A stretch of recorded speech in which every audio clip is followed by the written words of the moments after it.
Welcome, dear listeners, to another episode of Insights, where we dive into the daily Kabbalah studies to gain profound wisdom. Today we have with us Matt.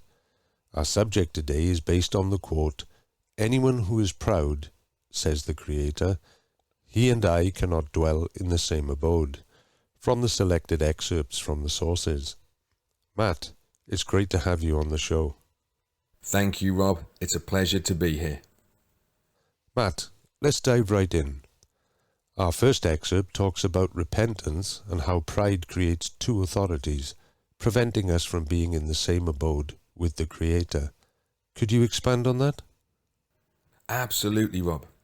Repentance is about returning to our origin, annulling ourselves before the Creator. When we're proud, we don't want to do that, creating two authorities, the Creator and our own. This pride is akin to idol worship, and as a result, the Creator says, "He and I cannot dwell in the same abode." Fantastic, Matt. The second excerpt explains the importance of having a single authority and serving the Creator. Can you tell us more about that? Sure, Rob. When we are in a state of annulling ourselves before the Creator, we maintain only one authority, that of the Creator.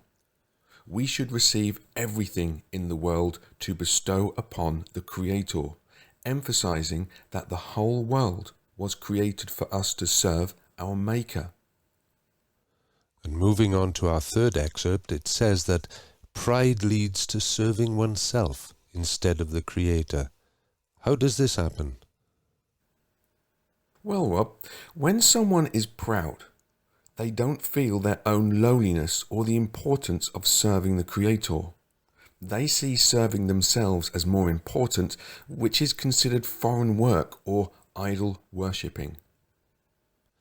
And the fourth excerpt mentions how the evil inclination tries to make us feel proud. How do we combat this? Great question, Rob. It's all about recognizing the evil inclination's intentions and responding accordingly. We must always remain aware and humble, navigating the path of lowliness or greatness on a case-by-case basis.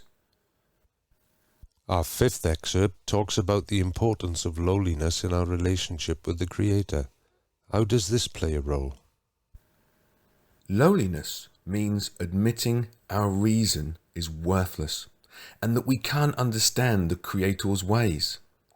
When we're lowly, we can be brought closer to the Creator. A proud person, on the other hand, cannot dwell in the same abode as the Creator.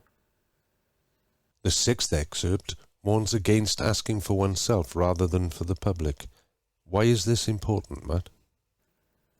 When we focus on ourselves instead of the public, we become proud, which leads to ruining our souls.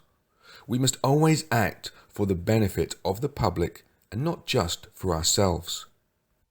Matt, in the seventh excerpt, we learn that pride can come from seeing the truth. How can this be?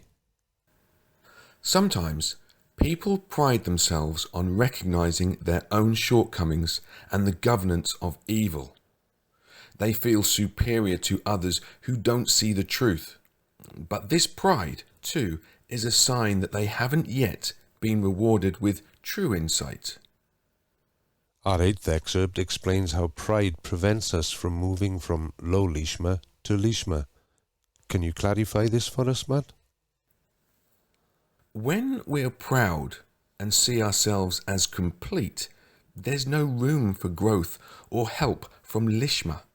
Pride keeps us stuck in low lishma and prevents spiritual progress.